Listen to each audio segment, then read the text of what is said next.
Hi, and welcome to Magic Numbers. This is episode number 42, and today we're going to look at the Baldur's Gate Primer. So the new set is hitting the arena tomorrow, and here I'm going to have some thoughts about how the format is going to shape up. Can be wrong, can be right. You never know. Predictions are hard, especially when it comes to the future. Blah blah blah. So without further ado, let's dive into that. Before we start, big announcement and a new thing for me. So that's the first attempt. Um, Magic Numbers was always free, and it always will be free. And I had some support from the subscribers, uh, and that was great. But it takes a lot of time to produce, and it takes a lot of effort to make the seminars and to try to keep up high level while doing it in my spare time. And very luckily for me, I got a sponsorship deal. So we have a new sponsor for the seminar in mtgazone.com. mtgazone.com is a website that has deck lists, news, articles, plenty of interesting content there. Also, hopefully, you're going to be glad to hear that I'm going to be writing articles based on my seminars for them. Uh, Before that happens, there is already a bunch of good limited content creators on the website, including J2S Josh from Draft Lab. Actually, after the seminar, if you are still hungry for some Baldur's Gate um, Alchemy Horizon content, then I would highly recommend J2S Josh's set review that's on mtgazone.com. Also, some moderately known names like Paulo Vitor Damodarosa are writing for the website, so I would highly recommend you to check them out. And now we can go to the actual content. So, as always, I will start with a short preamble. And today I'm going to talk about negativity before the set even starts. And I think that this is the most problematic kind of negativity because, yes, there are many cards from AFR. AFR maybe was not the best set according to many, including myself. Even though I enjoyed it maybe in slightly different way. I basically jammed a lot of quick drafts, always forced black red, but I use this as a tool for me to practice how to build different variants of the same deck by changing the cards very slightly, because you could do it almost at will in quick draft in that format. It was maybe not as challenging, finding my lane, but it was very good exercise for finding the build. This set looks similar to AFR because lots of cards are the same, but at the same time it does look very different. And I think that judging it from the perspective of AFR is not beneficial to anyone because it already sets our mindset for the set in a bad way.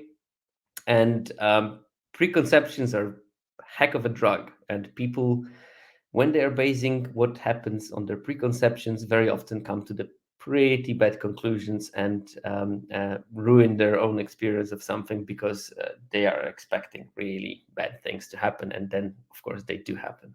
And then if you come prejudiced to a new set, every single time you're going to lose to a bomb, you're going to be like, this set is all about bombs because that was your preconception. If you lose to bad mana, this set had such bad mana because of your preconceptions. Well, probably if you would have started without those preconceptions, you would have enjoyed the set much more. So I would very much caution against being negative before you just get the chance to play the set. And generally, I recommend thinking a bit more positive. I for one, I'm looking forward to the set. I think that it has some phenomenal potential for limited players, and I know that there are going to be some bad experiences, and I know that there are some problematic color combinations, but I think that there are also massive upsides in. I've seen multiple build arounds, which usually makes drafting very interesting because if you're on the right seat, you open a particular build around card in your pick one, you might completely change how you draft and make it way more interesting than the sets where you just basically draft the same deck multiple times, like many sets from previous years. I mean, if you drafted Silver Quill in Strixhaven, even though Strixhaven was a good set, but most of the Silver Quill decks were very much samey. And same goes for other color combination that set. That for me made it maybe less replay value as a format, just because it basically differed by the bombs that you open, and that was more or less it. The skeleton of the deck looked pretty much similar. Here I can see that every color combination could potentially be built in multiple variants. That includes the menace from the AFR in black-red, but we'll be talking about it later in the seminar. So with that out of the way, let's look at the Alchemy Horizons. And, there are players of different levels of investments. I assume that majority of my viewership is quite invested, but hopefully not all of them. And I would very much welcome if you're not an invested player to give me any comments on the podcast and tell me where I can actually go a bit more in detail and maybe cater to less invested players, because that's in the end my mission and goal, is to sort of make sure that all kinds of abilities and all kinds of experiences of players could get something useful out of that. So in order to help with that for the less invested players, Alchemy Horizons is an online-only set that uses online-only mechanics. And it's a mix of AFR, Commander Legends, the second rendition to it, but it has also some new cards, which in some cases are loosely based on the Commander Legend cards, but are tuned to fit two-player games rather than the Commander games. And this is a two-color set, but there are some overarching three-color themes which we are going to be talking about very briefly, that might help you if you end up in those particular themes to play three colors. Unfortunately, there's not much fixing, and fixing is the kind of fixing that would support five-color decks more than two-color decks. So I guess it will be either three-color or multicolor madness, but with splashing powerful cards rather than building solid three color decks like you did in Streets of New Capenna. So there is a very different approach towards mana, and I think that I am going to look quite deeply into how did the design team choose the mana basis for this set is impacting win rates, mulligan rates, because I think that there is plenty of interesting potential there. For example, there is no dual lens of any sort. And because there is no dual lens of any sort, I'm pretty sure that in best of one, this can lead to a higher mulligan rate, because you will more frequently be ending up um, on a hand with two lands of one type and spells of the other color, especially when your color balance is equal and you play 9-8 mana bases. But there is some lingo that is specific to the online set that you might not be used to if you don't play Constructed a lot. Couple of words that it's good to know what they mean before you start, not to get confused. So first one is something happens perpetually. And when something happens perpetually, you modify a spell or permanent for as long as the game lasts, not caring about zone changes. So if a creature gets perpetually -1/-1, if it goes to the graveyard, you reanimate it, it will still get this -1/-1 that it got in the first place. It never changes. So basically, it's like writing with a marker on an actual life card that instead of a 5/5, it's a 4/4 now, and it sticks because marker pens, as we all know, are not removable. And there are several mechanics like that. Some things perpetually lose an ability, some things perpetually gain a boost, some things perpetually get an ability that triggers every upkeep. So there's plenty of those things. They are, for me, this is the best way of imagining it. It's literally like writing extra text on the card with a marker. There is the ability called Conjure. And whenever a spell says it conjures X, magically a card appears from nowhere. So it's a card that you didn't have in your deck, you don't have maybe even in your collection. But if the card says that it conjures this particular card, it will just magically appear in your hand. So for example, there is a creature that conjures a lightning bolt. And that means that you play this card, it enters the battlefield, and you sort of draw, but not from your library, but from limbo. you draw the lightning bolt and you have it in your hand. This lightning bolt is not like a lightning bolt token. It's a card. It will go to the graveyard. You can possibly get it back from your graveyard. So yeah, it basically is treated like you added an extra card from your pocket or something. Mike Long would probably be very keen on that mechanic, and he actually pioneered it way before online games.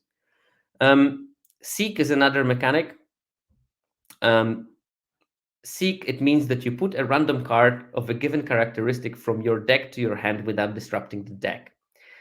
It's not possible in the paper game, but it's possible in the online game. So, for example, if you seek a spell with mana value 3, some sort of randomizer goes through your deck without changing anything in it because it knows where every card is, and it picks one of those cards with this mana value of 3 and puts it in your hand.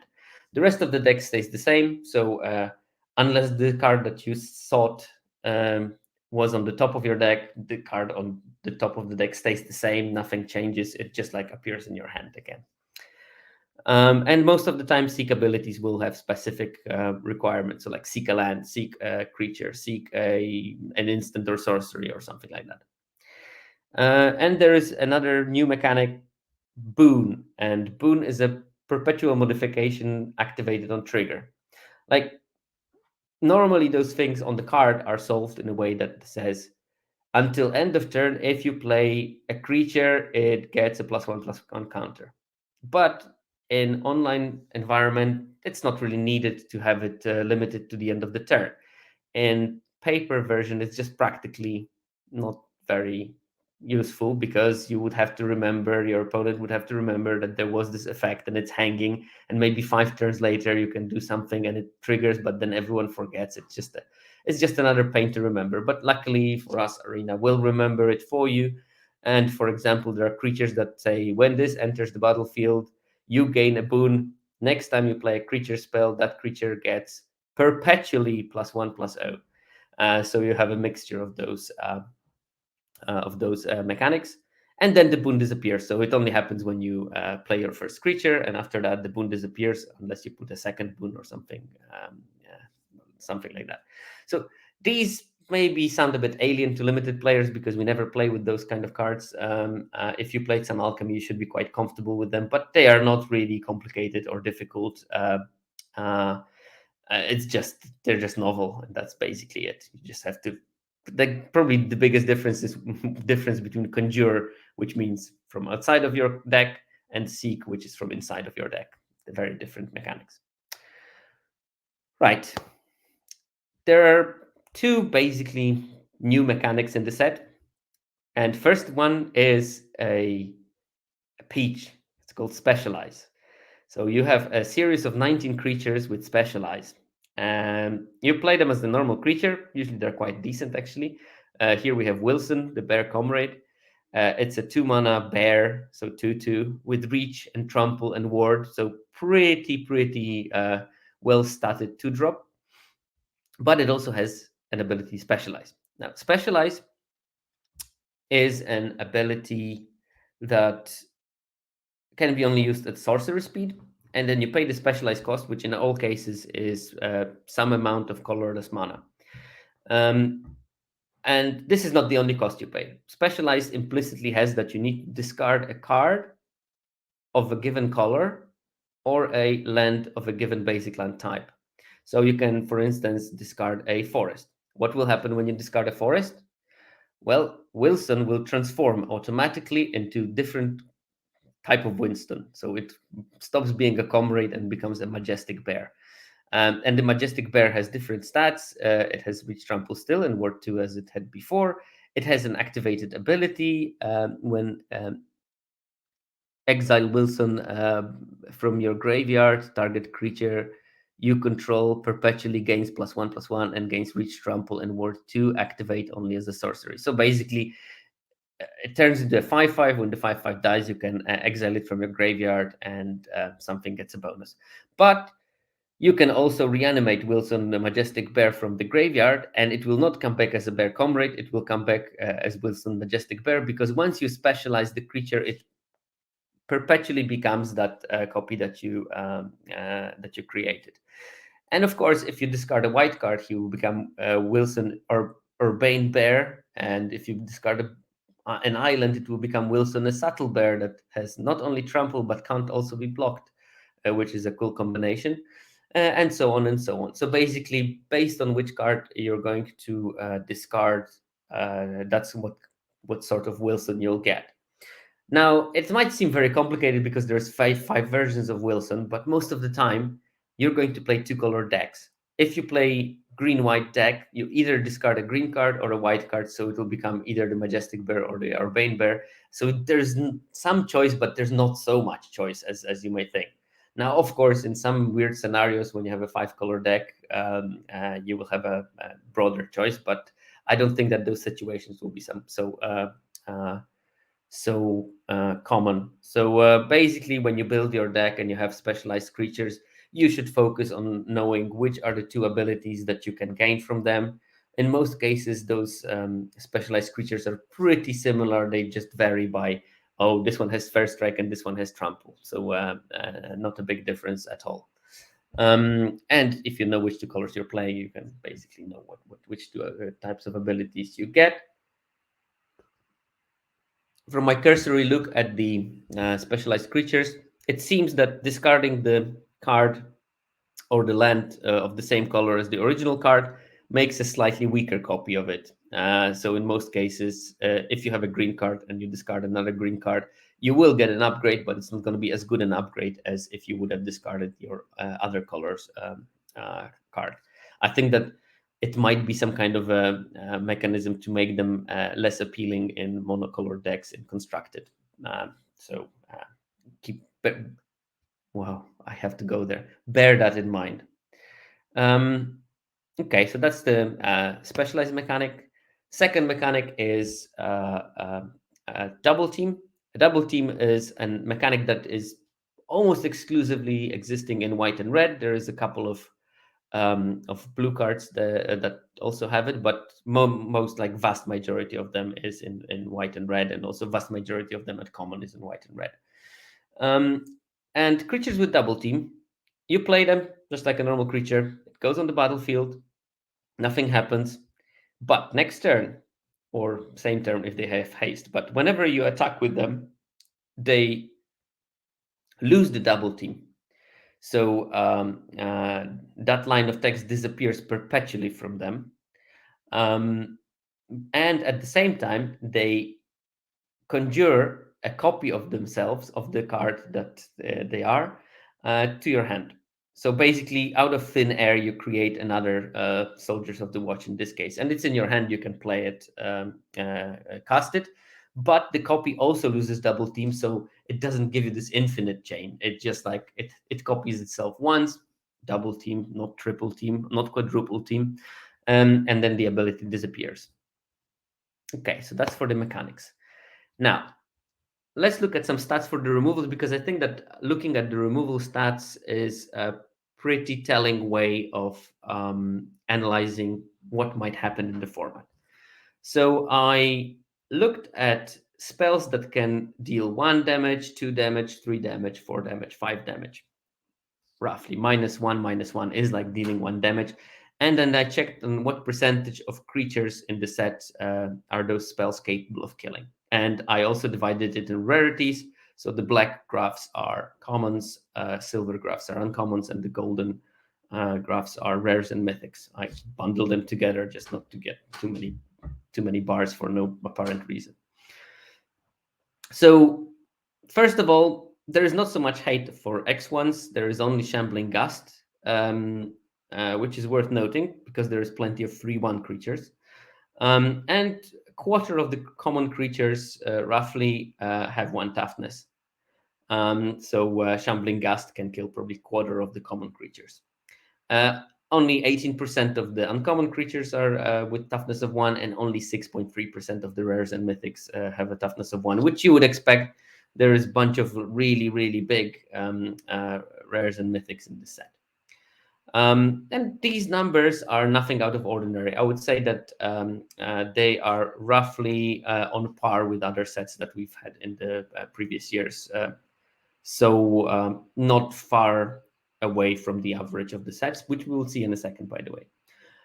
Then we have two damage spells, and 50% of the creatures at common level will have toughness 2 or less. Because, of course, improvised weaponry will kill an X1 as much as it will kill an X2. So, roughly 50% of common creatures will die to improvised weaponry, which is, again, within the norm of previous sets, as we will see in a second. It's roughly 42% of the uncommons and only 27% of the rares and mythics. So, as you can see, the jumps between one drops 26% on common, 50%, not one drops, one toughness creatures 25%, two toughness creatures and less 50%, three toughness or less it's 75%. So it increased almost linearly perfect to toughness of three. Three quarters of creatures can be killed with the dragon fire at common level, which is decent, but again within the limits of the previous set. Roughly 70% of the uncommon creatures will be killed with Dragonfire. Now, mind, here is a bit of a more trickery because, yes, 70% of the specialized creatures before specializations will be killed with Dragonfire, but after specialization, they become slightly bigger. So probably lots of them will go out of range. Luckily, Dragonfire is a relatively cheap spell, so don't wait with your removal until they specialize, because you might wake up with the situation where you can't kill them anymore. And of course, we have to keep in mind that this set has a lot of dragons, and there is a substantial number of those dragons that do have a higher power than 3, which means that Dragonfire can actually deal more than 3 on occasions. And it's worth keeping that in mind, and it's worth, if there is no big building costs, including some of those dragons to make Dragonfire into a really good removal spell. I think Dragonfire is going to be much, but much, much better in this format than it was in AFR, because it really frequently will deal 5, maybe even 7 damage. And roughly, 45% of the rare creatures will also die to Dragonfire. So we're getting, if you compare, Dragonfire kills as many rares as improvised weaponry killed uncommon creatures. So yeah, rare creatures in this format are really big.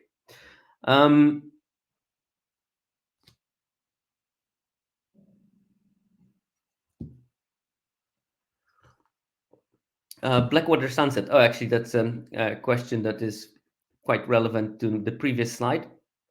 Just joined, so apologies if you mentioned it earlier. Can you blow out your opponent by removing their creature at instant speed after they pay the specialized cost? I actually don't know. I thought I knew, and I thought that the answer will be yes, and I assume it probably will be yes. But I can also see that once you discard the card, it just transforms. So if anyone in the chat knows that, I would be glad for the answer. But my guess would be yes. Okay, so we have the Mephit's Enthusiasm. That's the spell that deals 4 damage, and it will kill 85% of the common creatures and 96 of the uncommons. So almost all uncommons die to Mephit Enthusiasm. There's only 2, I think, uncommon creatures that have toughness higher than 4. But 15% of the common creatures have a toughness higher than 4, which is, as I will show you in a second, quite a substantial difference from the other set. Common creatures are bigger here. And only 2/3 of rares are going to die to Mephit's Enthusiasm. And the last category, there are a couple of spells that deal 5 damage, and they kill 92% of the common creatures, 98 of uncommons. So one uncommon survives Spiked Pit Trap, and 80% of the rares and mythics. And a bunch of the number of the bigger rares and mythics are literally a mythic cycle of ancient dragons that have amazing toughness. So yeah. Okay. Apart from the normal removal that deals damage, There is, of course, the unconditional removal that I don't touch on in this particular segment because it just kills everything, so that's fine. There are also conditional removals that depend on particular quality of the card. Like first of them that I wanted to talk is Cast Down. That's destroy target non-legendary creature. It kills 100% of commons because there are no legendary commons. Quite reasonably, I think. It does kill 60% of uncommon creatures and roughly 3/8, 37.5% of the rares, which makes you think 62.5% of the rares and mythics are legendary. And keep in mind the cycle of the ancient dragons I mentioned, they are not legendary. So Cast Down will be great on those, and it will be great on the big common creatures that I told you that they are bigger in this set than in the previous ones. But Cast Down will miss on quite a lot of uncommons and rares in general. So it is still a good card, don't get me wrong, especially because it's so cheap. But you shouldn't rely on Cast Down as your collect them all removal spell. If you plan to play long games, you can't have like 3 Cast Downs and in a control deck and hope that the opponent will not cast any legends. You need to have some legend specific answers in your deck. So think about that. But it will be great against decks that are purely based on commons. Another card, Guiding Bolt.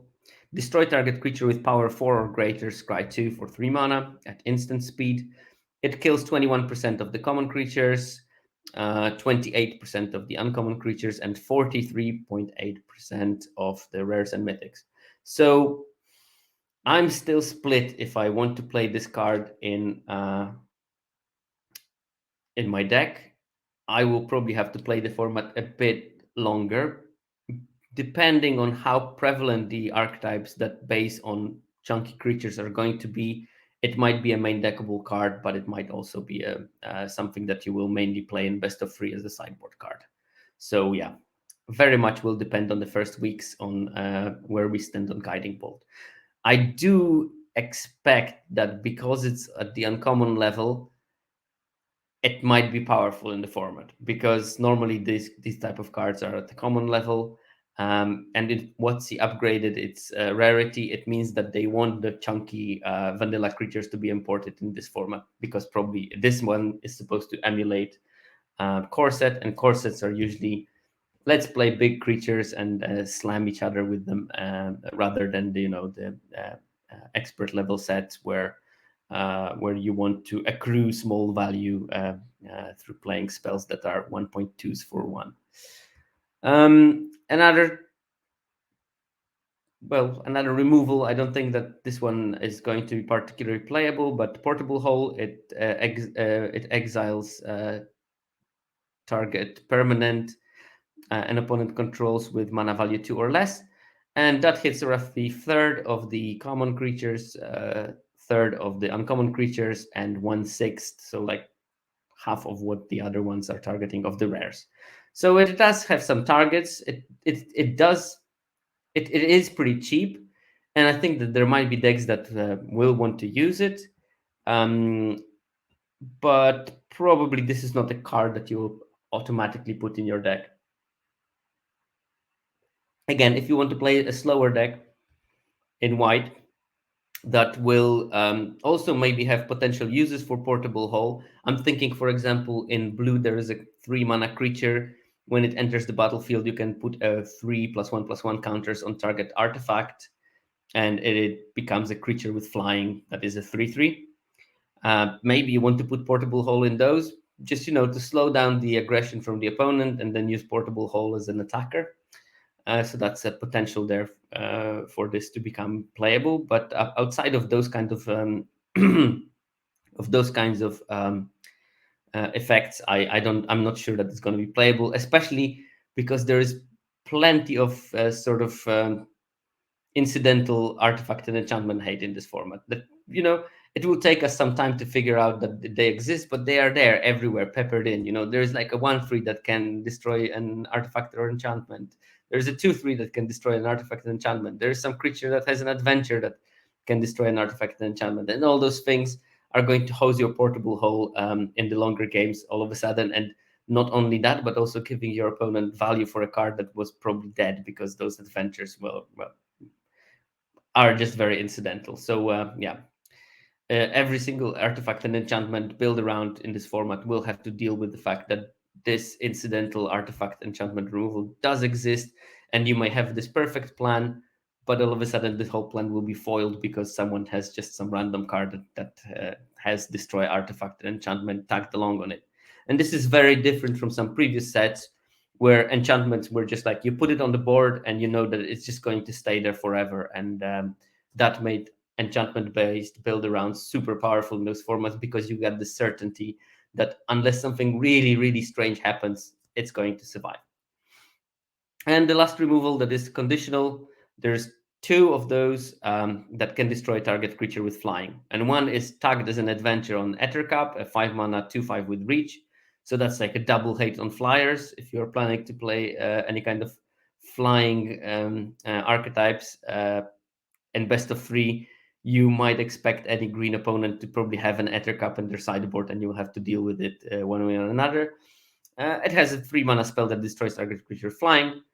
15% of commons have flying, 18% of uncommons, and 30% of rares and mythics have flying. So maybe Ettercap is a decent sideboard card. And I think 5 mana for a 2/5 is just not a good enough deal to play that normally. So you wouldn't. But there's also another spell, which is exactly a great example of what I said before: the incidental artifact and enchantment removal. There is a 1 green mana spell that conjures either Naturalize, which is destroy target artifact or enchantment, or a Plummet, which destroy target creature with flying, or you can just pay 1 green mana and draw a card. So even in best of one, you can put that in your deck as a sort of like a card with cycling 1. And on occasions, it's going to be slightly more than that. So we can do that maybe even in an aggressive deck where you want to have more action and you just basically can afford yourself to cycle this for 1 mana. And have this like versatile response in case something goes badly. Okay, and this is the last removal stats slide, and this compares it to the previous sets.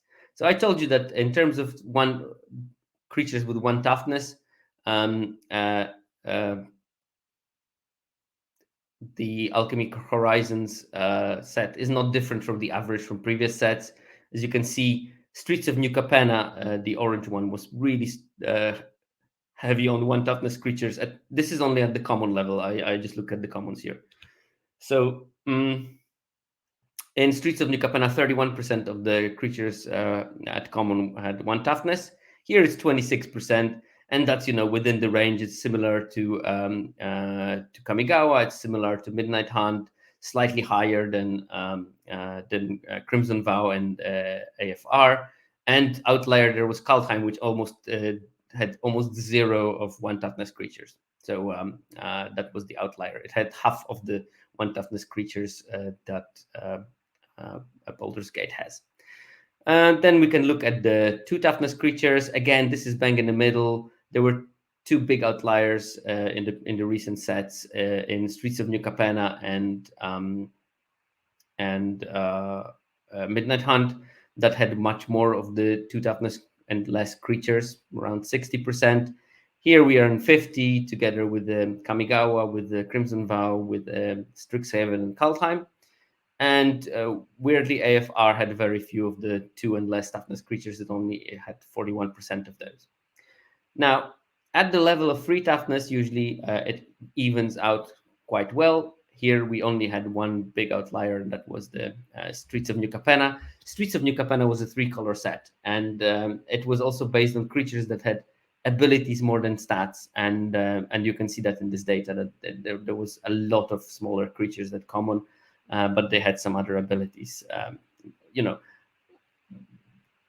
The lack of 3 power creatures was one of the reasons why, for example, Civil Servant was such a back-breaking common, because you rarely could block it favorably. Well, this set is around 3/4 of the creatures have 3 toughness, so it compares literally on the par with all the other sets except for Streets of New Capenna. And Here we have the only category where Baldur's Gate is slightly an outlier, and this is what I think an important piece of data is. It has the fewest, the lowest percentage of creatures with power with toughness 4 or less.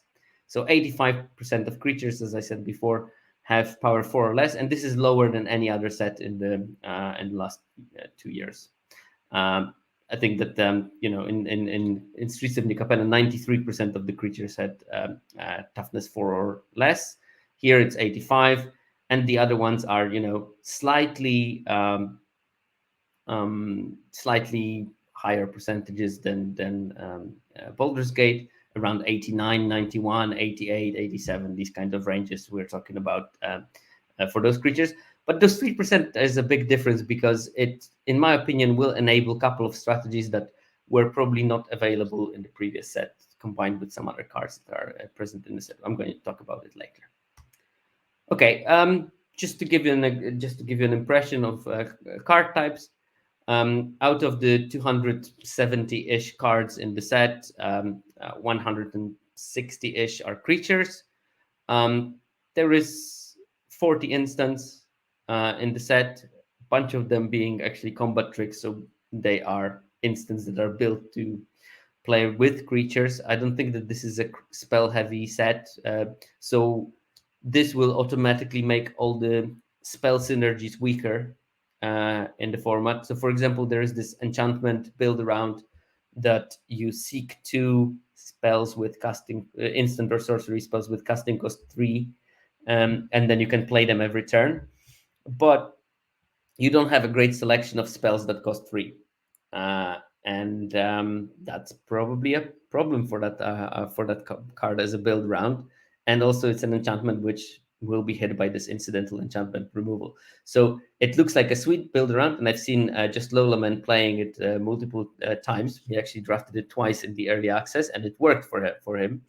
But I'm just going to be a bit worried if I would be basing my strategy on playing this, because if I draft it, I'm not guaranteed that I'm going to get the right spells to seek. If I draw my spells that I want to seek, I can't seek them because they are not in my library. There's a bunch of problems. So you would probably need quite a lot of 3-cost spells in that particular builder.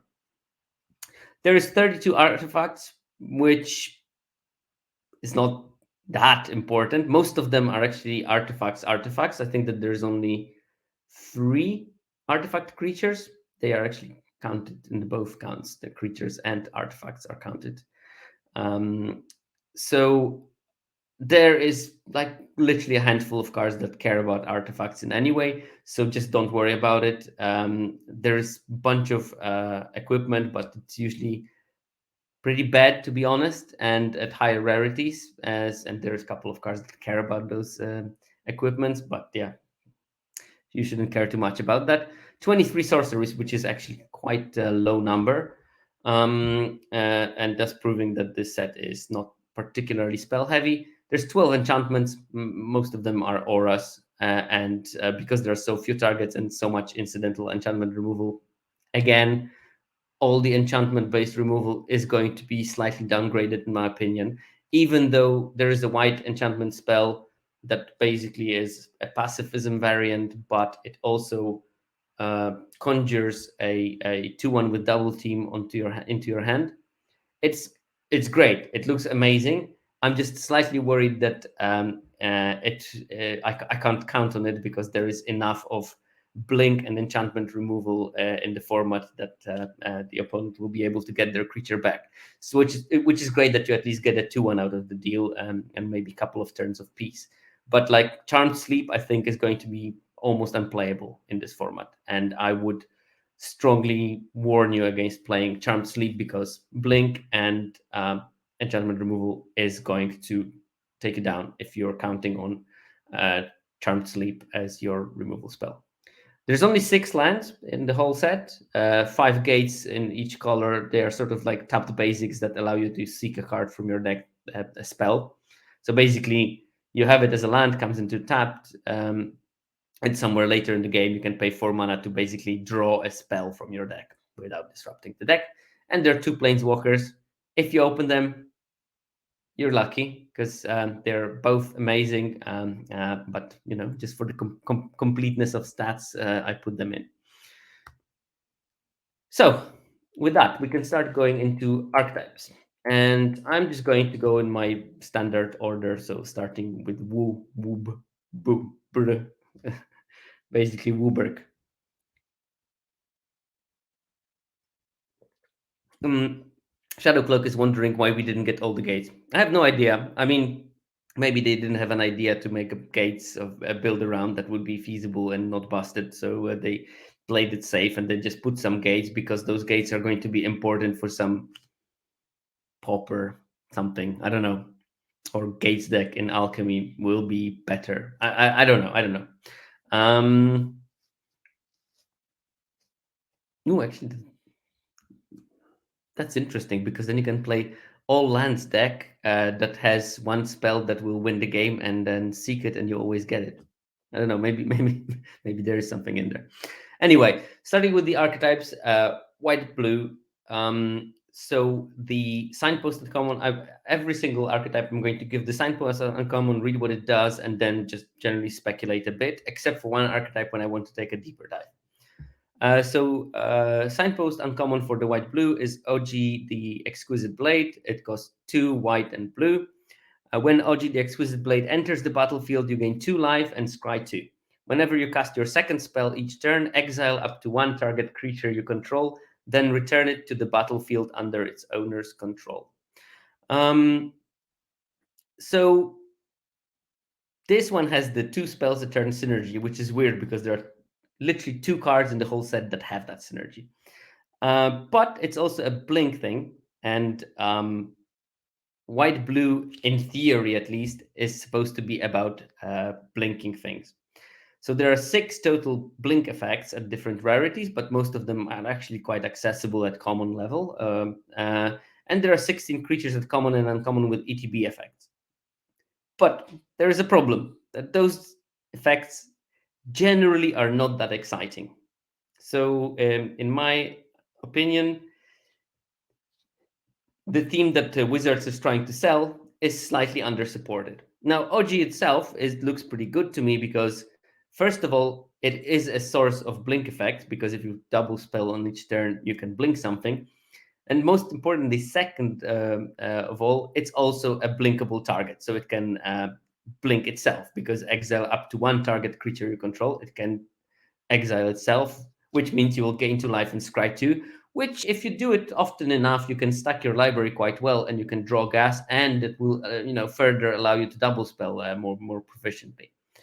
And there's a couple of decent blink targets. There is a 5 mana 4/3 dragon that taps a creature when it ETBs and that creature doesn't untap. So sort of like for, is it already boomer when you remember Ravnica Allegiance? There was a Chillbringer there, which was a 5 mana 3/3 version of that creature. So if you blink that, you can make combat very painful for your opponent. There's a couple of other things that you might want to blink. There is the thing that can destroy artifact and enchantment or gain life that might be useful for you and stuff like that. But what I see in this archetype is that white has really good aggressively statted creatures. Surprisingly enough, blue also has quite decent creatures. It has a 2 mana 2/1 that when it becomes blocked, it gives the blocking creature perpetually -2/-0. So basically, in the early game, it's unblockable, and later in the game, it's blockable, but it's pretty annoying. So Procobrito says, funny that green has some good ETB at common and uncommon. Yeah, funny. Maybe you can, draft banned in some way. So maybe there are those kind of possibilities of making those 5-color splashes for really powerful creature that blinking does a lot of things. And also, I think that there are things that after specialization, blinking them is pretty useful. I didn't count them into those statistics because figuring it out on Scryfall which version of specialized creature is just too painful. So there are a couple of creatures that may be actually good for blinking once they're specialized. But I think that some sort of blue-white aggro tempo based on small creature and decreasing opponent's creature's attack is a possibility here. There's, I think, 5 effects that give creatures -2, -0 in variety of ways, but a bunch of them gives the permanent -2, -0, which means that you can play the sort of tempo game when you start attacking with creatures with 3/1s and getting in. Opponent might try to race you, but all of a sudden, all their creatures become O2s, O3s, and you will be able to win the game just because you turn their board into a bunch of walls. And it will be a very annoying archetype. I'm sure that someone will figure it out, but I think that there is a possibility of it. I don't know how strong it will be, but I think that playing blue-white like this and treating the theme that they sell as the main theme more like a supplement that sometimes will be useful. I think that that's the interesting way of approaching the white-blue. Next, white-black. So the signpost uncommon is Minthara of the Absolute, 2 white-black. It has starting intensity 0. And by the way, once you play the card and you'll see animation, you will see intensity is done perfectly, in my opinion, for the arena client. Annoying because it takes a couple of seconds, but nice. So creatures you control get +X +O, where X is Mintharas of the Absolute intensity. Okay. So at the beginning, it's +0 +0. Whenever one or more permanents you control leave the battlefield, so not only die, but also when they get blinked, um, perpetually increase Mintara's intensity and the intensity of cards named Mintara of the Absolute in your hand, library, and graveyard by 1. This ability triggers only once each turn. So a lot of text. Obviously, it's 2020. Every card has lots of text, but basically, it starts as a 2/4. When something that you control dies or leaves the battlefield in any way, starting intensity becomes 1. Every creature you control gets +1 +0. And also, if you have a second Mintara in your library, its starting intensity becomes 1 as well, or even if you have it in your hand. And the more creatures die, the bigger your creatures get, which means that it has to be killed. If you have a second one, fear not, you play it and instantly you get the bonuses that the first Mintara accrued. So yeah, if you make a powerful deck with a bunch of creatures, a bit of attrition, Mintara is going to end the game very quickly. And also, Mintara will be a must deal with threat, because once you start smashing into them with a 5/1 Shambling Gusts, it stops becoming funny. So theme is very loose, and you don't have to go very deep on it. It's just sometimes just attacking and trading creatures will mean that stuff that you control leave the battlefield and other creatures become bigger. So that's fine. I'm pretty sure that there will be some situations when you're just going to block a first striker in such a way that your creatures become bigger before the second damage phase, and you make very favorable blocks through that. So importantly, if you have some blink effects, blinking also increases Mintara, but this shows me that wizards want to make white-black into something between blink and sack. So you get some blink from the white, some sacrifice outlets from black, which means that you can trigger Mintara on your turn and on the opponent's turn. I'm just reading the card. Once each turn. Okay, so it can work on the opponent's turn. But important thing, white and black are quite powerful colors, it seems to me, in this format. So this archetype doesn't have to be very well defined to be good. And it has all the stuff that attrition decks want. So white gives double team, which means that all your creature come with their second copy on their back.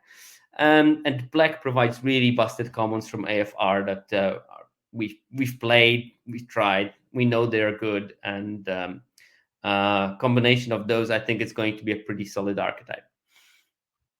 Okay, white-red.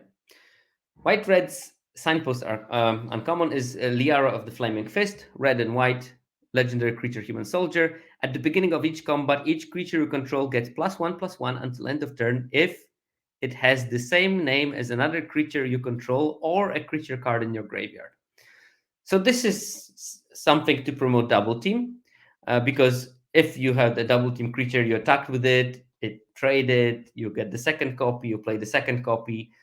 If you have Liara on board, the second copy will be getting +1/+1 um, at beginning of each combat. So you upgrade your 2/1 into a 3/2, for example.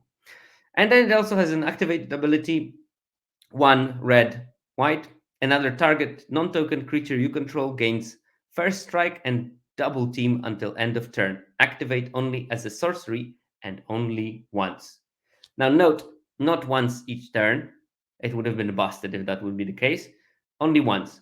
So basically, Liara has a one shot of giving your creature a double team and first strike, which probably would mean that there are no favorable blocks for that creature if you play it right.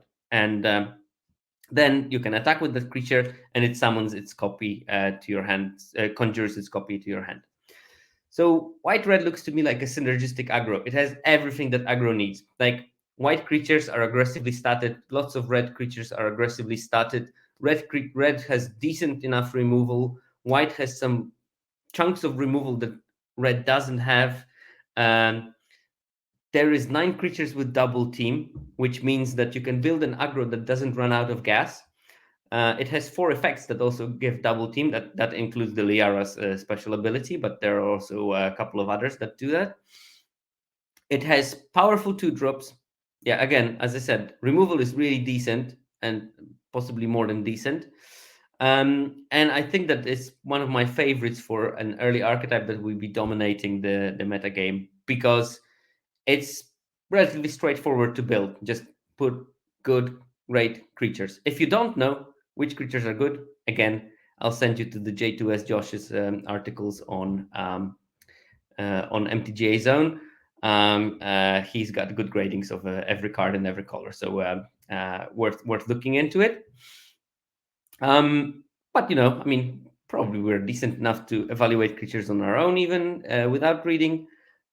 Should be straightforward to build, and I think that this has been a feature of every single format in the last 2 years. The first archetype that dominated was the one that was relatively most straightforward to build and powerful at the same time. Of course, some of them are straightforward to build, but still crap. Now, this looks pretty straightforward to build and pretty powerful. So that would be my guess for early dominating archetype. But once format matures a bit, first of all, the dominating archetype becomes very quickly overdrafted.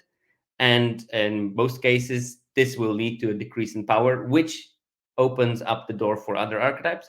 And then, secondly, some archetypes are more difficult to build. And I think example was in Midnight Hunt, initially blue-black was just like you could just slam blue-black and trophy almost every time.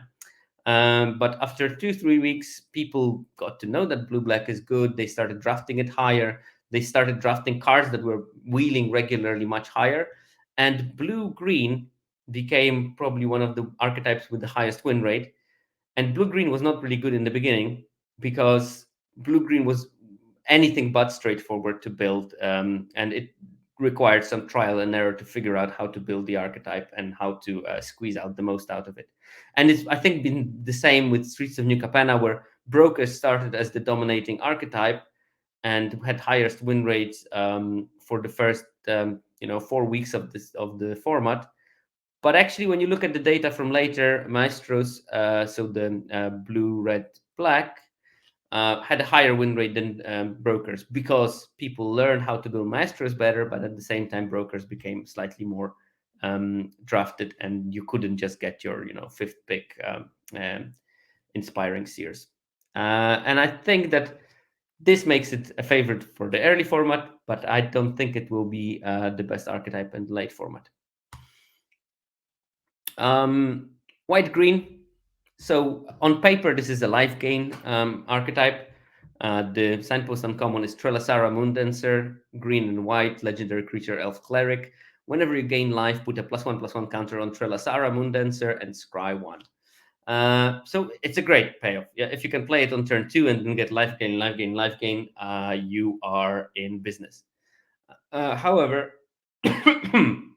however, you have 8 life gain sources and 2 life link creatures at common and uncommon level, and a bunch of them are just not very good.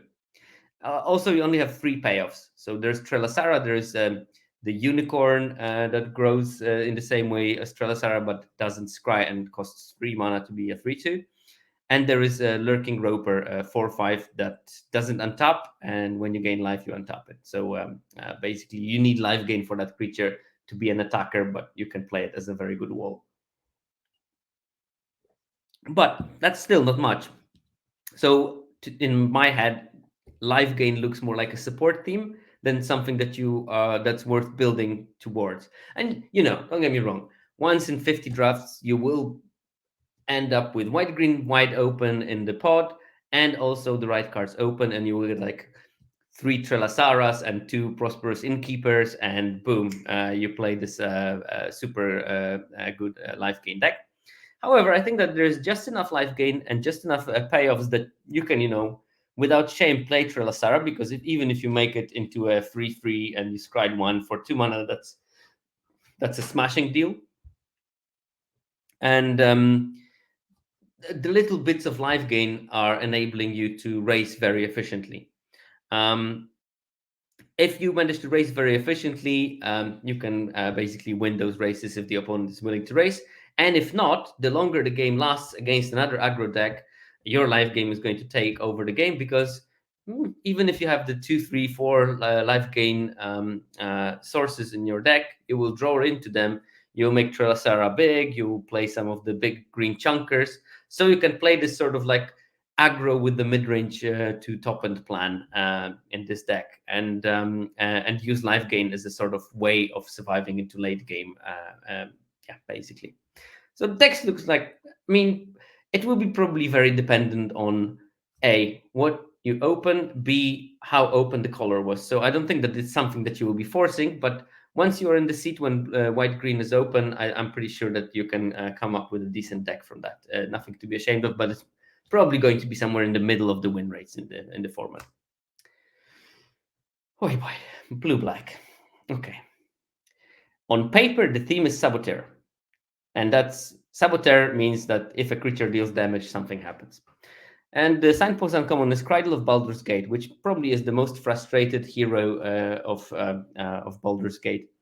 It's a blue and black for a legendary creature, human elf rogue. Whenever Cradle of Baldur Gate deals combat damage to a player, that player loses 1 life, mills a card, and then you gain 1 life and scry 1. Whenever you attack, you may pay 2. If you do, target creature can't be blocked this turn. Now, this is a good creature, don't get me wrong. But other payoffs are just awful. It's like there's, I think, 7 of them or 6 of them, and they include such hits as 1/3 that generates a treasure. Okay, fine, but this is not really something that I want to do. The 3/2 that draws a card. Everything blocks a 3/2 nowadays and kills it. So because the payoffs are awful, I would probably just focus on, if you have Cradle, that's fine. But if you want to make blue-black work, don't focus on the theme of Saboteur. And even Cradle is worse here than I think it was in the original AFR set, because in the original AFR set, milling a card from the opponent was not that beneficial for the opponent most of the time. Well, here there's a bunch of archetypes that actually are probably like smiling when you mill them a card, because they say, well, I was planning to do myself, but thank you very much. So when I was looking at the blue-black, I thought maybe potentially it can be some sort of a reanimator home, because there's several looters in blue. Looters meaning creatures that draw and discard a card. So you can draw something, discard something big, and have it in your graveyard. And there is 1 common and 1 uncommon reanimator cards, which can provide quite a lot of value if you are if your deck is built in a way that will allow you to cast your reanimate spell quickly and then protect the creature that you reanimated. And if you have like good reanimatable creatures. Now, I already told you that the difference between this set and the previous one is that there's a bunch of large, chunky commons and uncommons, and that's something that's and really, really huge busted rares. And that's something that the reanimator decks in the previous formats that we played recently lacked. So you had reanimation cards, but I think that Ikoria was the only one when you could actually reanimate something that really mattered with like 11/11 trample or something like that. So maybe blue black is just not enough to build that, and I think that maybe there will be some case for some sultai decks that have some blue, some green to be able to play the big chunky creatures, but you need the green chunky creatures to reliably draft this deck because there is not so much in black and blue that you would want to reanimate for 5 mana, for example. So maybe potentially there's some Sultai variant of like heavily blue black with some green for the top end, and some fixing for late game basically. But I am not looking forward to playing blue black, and my prediction will be I will draft blue black 0 times. Okay, blue red with a dedication to Metal Mario, dragons. Blue red this time is dragons, and dragons is an overarching theme. So blue, red, and green are dragons themed, and those color combination, all three of those color combinations will be some sort of dragons. The signpost uncommon is Lausanne, Dragon's Legacy.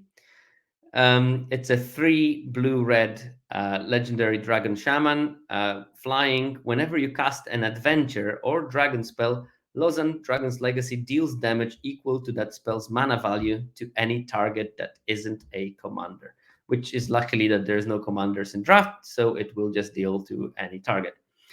Now, it's a 4/2, so it's very vulnerable to any kind of removal. But if it manages to survive 1 turn and you have a dragon or an adventure spell, boy, this is a value. Because turning your stupid 4 mana 4/3s into a Flametongue Kavus, but slightly better, is an amazing ability. And dragons are supported. There's 16 dragons in blue and red, and 13 of them are at common and uncommon level. They're not like super strong, but there is some power in there that you can build. And also, I think that you can build this deck in ways that will ameliorate some of the problems that only blue red will have by building a Timur version of it. And I think that Timur version of dragons will be probably one of the few 3-color decks that will be maybe not routinely but frequently played. And I think that sidepost uncommon, if you manage to survive if you manage to keep it on the board, or if you maybe are able to play this kind of longer game and double spelled with Lausanne. I know it's a big ask with them with the 5-drop. Then you can get some serious value there. It's also worth thinking that red is a color of treasures, which means that splashing green will be not so terrible. And also it might mean that if you play your game well, you can play Lausanne much earlier than turn 5. And hopefully then it can become more powerful because you still have a bunch of your hand, because you spend the beginning of the game ramping up with treasures, and you can spend the post Lausanne part of the game by dropping dragons and killing stuff. If Lausanne survives, which is a slight ask. So it would be nice if there was like some kind of dive down in this format, but unfortunately not in these color combinations. Okay, archetype, blue-green, dragons 2. And the signpost uncommon is Corlessa, Scale Singer. See what they did there? Scale Singer. Yeah, there we go. Legendary creature, dragon bard. That's why the Scale Singer is it, no? You may look at the top card of your library at any time, and you may cast dragon spells from the top of your library. But I think that the most important part of this card is the stat line of 1/4. 1/4 for 2 mana, especially in a format with like bazillion 3/1s, is a really, really good stat line. I think that this deck looks like, first of all, it's decently supported. There's 15 dragons, and 12 of them are at common and uncommon level. Some power is there, but lots of this power is locked in high mana value dragons. But fear not. Um, First of all, the signpost, as I said, has a fantastic stat line of 1/4, which means it can be this perfect roadblock for the early game, and allow you to survive till the later game. So it will basically make you live until you can cast your big dragons. And second of all, there's a bunch of rampant green. Um, so I see this deck as trying to survive the early game and just having a better top end and end game than other decks, and hopefully that's enough. Now, again, green has a bunch of self mill as well. So if you're playing big dragons because that's your plan in ramping, you might also be playing some sort of self mill version with Ambitious Dragonborn. Ambitious Dragonborn is the card I'm going to talk about a bit later, but it's a 4 mana dragon again. Um, and it's a 0/0 for 4 mana, which doesn't look very great. But when it comes into the battlefield, it gets X +1/+1 counters, where X is the highest power of the creature you control or the creature that you have in your graveyard. So you can imagine that you can play something self-milling on turn 2. There is a guy that a 1/1 that mills 4 cards, and then you can, if it dies, you get a land from the graveyard to your hand, and maybe some other self-mill. And then on turn 4, you drop the Dragonborn, and it's a 7/7 for 4 mana. And that can be a problem in this format because there's not much removal that deals with that kind of stuff. So there is a potential for that, but I will focus on that more when we go to the black-green. Okay, next archetype is black-red, the villain of the AFR set. And the signpost uncommon is Kalain, Reclusive Painter, black-red for a legendary human elf bard. When Kalain, Reclusive Painter enters the battlefield, create a treasure token. Other creatures you control enter the battlefield with an additional +1/+1 counter on them for each mana from a treasure spent to cast them. Now, this card did some outrageous things in the AFR, but it was supported with an amazing cast of black spells that also created treasures, and you could basically, it's not once that I played a 6 mana 8/8 on turn 4, and it also made opponent sacrificing 1 permanent, for example. It was not something that happened once. It was something that happened multiple times, because I was building those kind of Kalain builds in Quick Draft when I basically turboed out a bunch of treasures with Kalain, with the Shambling Gust, with the Deadly Dispute, and on turn 4 I could drop a 6/6 that was an 8/8 because I used 2 treasures to cast it, for example. So the treasure theme is there, but I think it's slightly less than in AFR was originally. So it maybe was a bit muted. Maybe you'll have to play it slightly differently than first. Maybe like the Windfall card, the red 2 discard card, draw 2 and make 2 treasures, is going to be slightly stronger in this format. Steal and sack theme is possible, but slightly less powerful because the steal card is a bit nerfed compared to the original. It's 4 mana instead of 3, which is a big difference. Because you can do all those steal and sack things slightly later, but it's still there and it still will be a problem. Hopefully people know about it better, and they hate draft the bloody steal card just not to get completely destroyed. But all the best black commons from AFR were reprinted, and one of them was even boosted because Alchemy thought, we thought that this card was a bit underpowered by being just one of the best commons in the AFR format. Let's give it extra toughness. And I'm talking about the Sepulchre Ghoul, which allows you to sacrifice 1 creature a turn and get it +2/+2. And now this +2/+2, a 4/4 is much better than a 4/3. Let's put it like that, especially in a 3/1 dominated format. So that's a problem. Procobrito says, but there is bigger things to steal. Imagine stealing the white mythic dragon. I've actually seen that happen yesterday to Just Lolaman, who played his white dragon just to have it stolen. And also the opponent rolled a natural 20. So basically stole the dragon, hit them for 7, and made 21 ones. Didn't end well. Because it's a treasure themed color combination, it is also one of the potential homes for 5 color decks, or whichever bombs you're able to draft, you might be able to squeeze them into a treasure deck with some, with some limits. But if people manage to cast Tiamat in the previous set out of the black red decks, I'm pretty sure that almost everything is possible. And obviously, because it was the best archetype in AFR and most of the important players are still there, it is a strong candidate for the best color combination. But I think that it's not a guarantee for being the best color combination. Okay. Black green. The signpost uncommon is Kaga, Shadow Archdruid. It costs 2 black green. Legendary creature Elf Druid. Whenever Kaga Shadow Archdruid attacks, it gains death touch until end of turn. Mill 2 cards. Once during each of your turns, you may play a land or cast a permanent spell from among cards in your graveyard that were put there from your library this turn. So basically, every time you mill, every turn, if you milled something, you can choose one of the things that you milled and play it or cast it.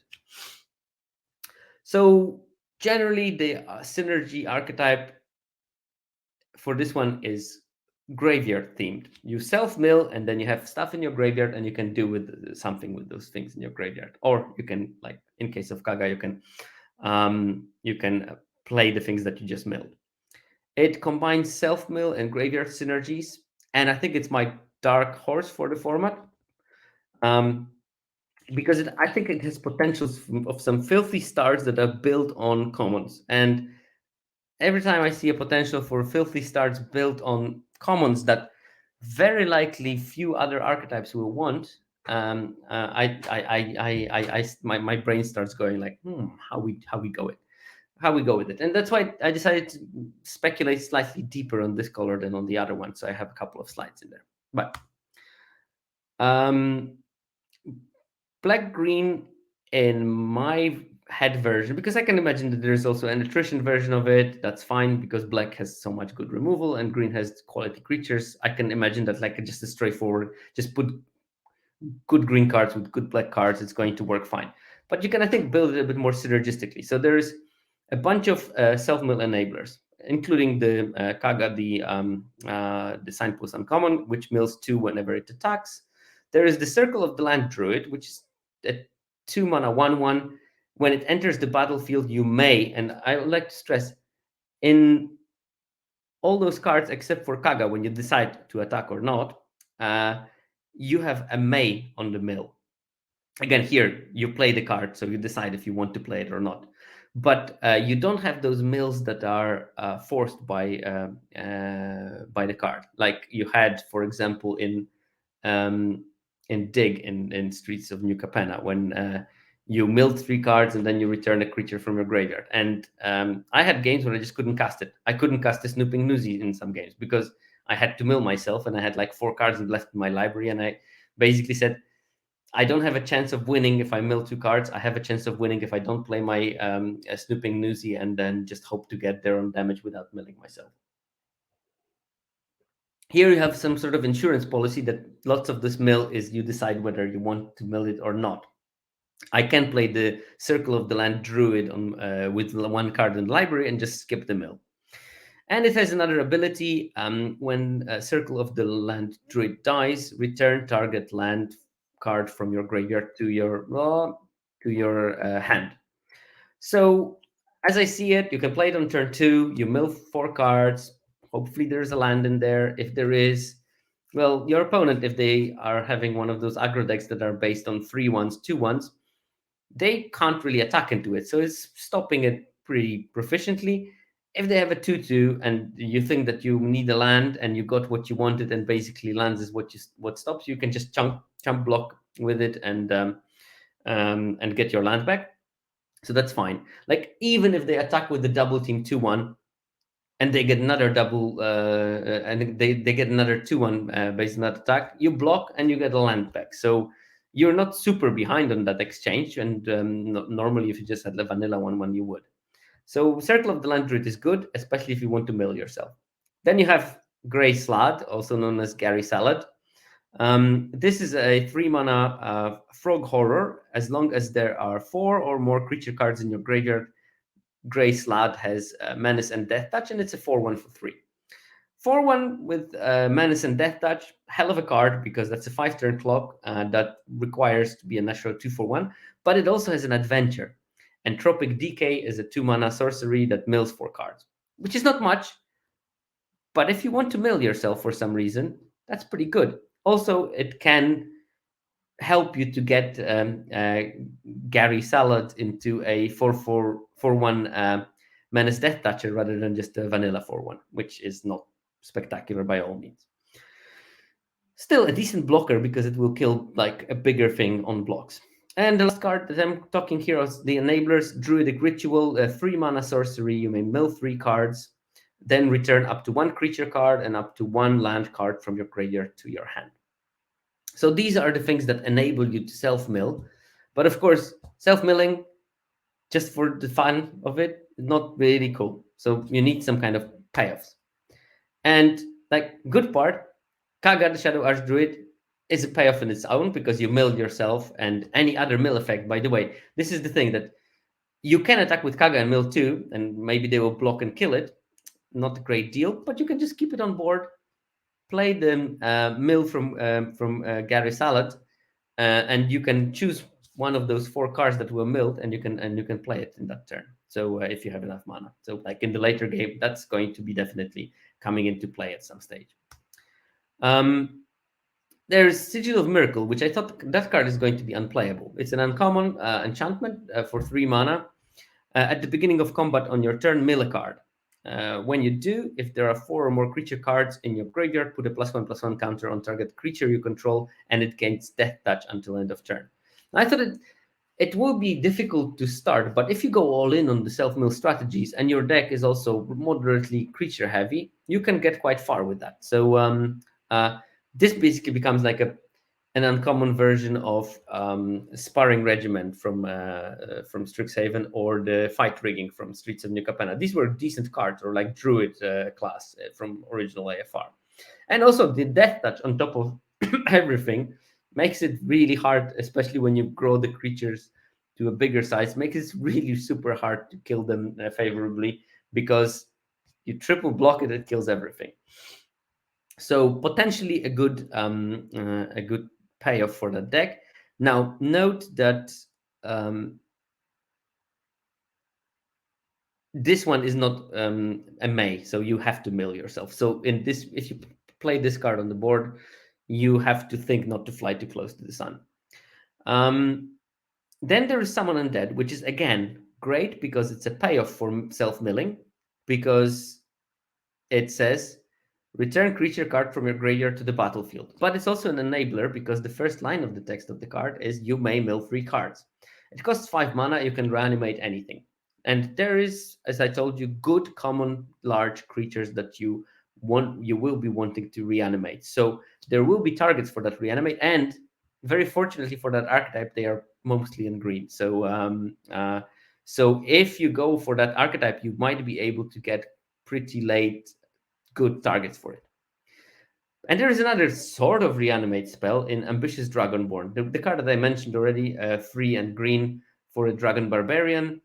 It enters the battlefield with X+1/+1 counters on it, where X is the greatest power among creatures you control and creature cards in your graveyard.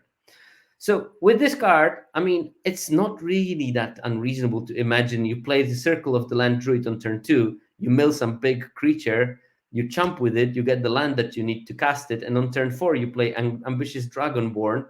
It comes as a 7/7 for 4 mana, and on turn 5 you reanimate the creature with the 7 power that you had in your graveyard. And that way, turn 4, turn 5, you have 2 7/7s on board, or 7/6 and a 7/7. And this is something that not many decks in this format, I think, will be very capable of dealing with. So I think that this kind of powerful starts, explosive starts, plus a bunch of synergy means that the deck can have legs. I'm not saying it's going to be a top archetype, but at least it's going to be fun to draft in the first days. And let's see how it works.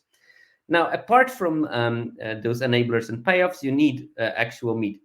And I think that the prime big card that you can play is Dread Linworm. That's a 6 and a green for a snake dragon. It can't be blocked by creatures with power 3 or less, and 3 or less is a bunch. It's probably like three-quarter of common creatures cannot block it even. And then even if the bigger creatures block it, they probably need the double block in order to kill it, which opens you to many a shenanigan. And if that would not be all, because it's a very expensive card, if you get it in your hand, you're a bit screwed. But luckily for you, it has a adventure. For 4 mana at instant speed, put 2+1/+1 counters on target creature, untap it, it gains hexproof until end of turn. So a very neat trick, slightly expensive, but combined with the utility of this card as just meat in your library that you want to mill into your graveyard, that's a fine plan B for it, because it's 4 mana to give something +1/+1, potentially save it from removal. That's a decent thing. So this is probably the best common big creature that you want to put in this deck, but there is also the Handsome George, the Headgorger Giant, the 7/6 that gains 3 life at ETB for 6 mana. There is the what's the name of it? Beholder, that is a 6 mana 6/5 that also randomly hoses enchantments in black, that can be useful. And obviously, at higher rarities, you've got some amazing cards like the Elder Dragons, for example. And actually, both the green one and the black one are quite decent for that. Uh, but also, this archetype probably wants to survive, and I think that one important card for this type of deck is because you want to finish off with big things. You don't need to care that much about the early aggressive drops. So you might want to have early defensive drops, and Underarch Basilisk is one card that I think is going to fit very well into that deck. 2 mana, 1/2 Death Touch. That's it. And it was pretty good in the previous format, so it might be pretty good in this one. And also because you already have those super expensive spells, you might want to have some amount of ramp. And I think Underseller Myconid is a particularly good example of a common good ramp card. It's a 3 mana fungus. Whenever it enters the battlefield or dies, create a 1/1 green sapling creature token. So basically, you pay 3 mana for 3/4 in bodies. And it's also a mana dork on its own. So it basically taps for mana of any color, which is also good if you're splashing your reanimator bombs. Maybe you get, like, I don't know, a black red creature, or a green, whatever green something is big. So yeah, I think that it's at least an interesting archetype from that aspect. And we have the last archetype to talk about. The red green. The signpost uncommon is Thracus the Butcher, 3 red green, legendary creature dragon peasant. And it's a trample. Whenever Thracus the Butcher attacks, double the power of each dragon you control until end of turn. And it's a 3/4 for 5 mana. So basically, attacks as a 6/4 trampler, which is quite chunk.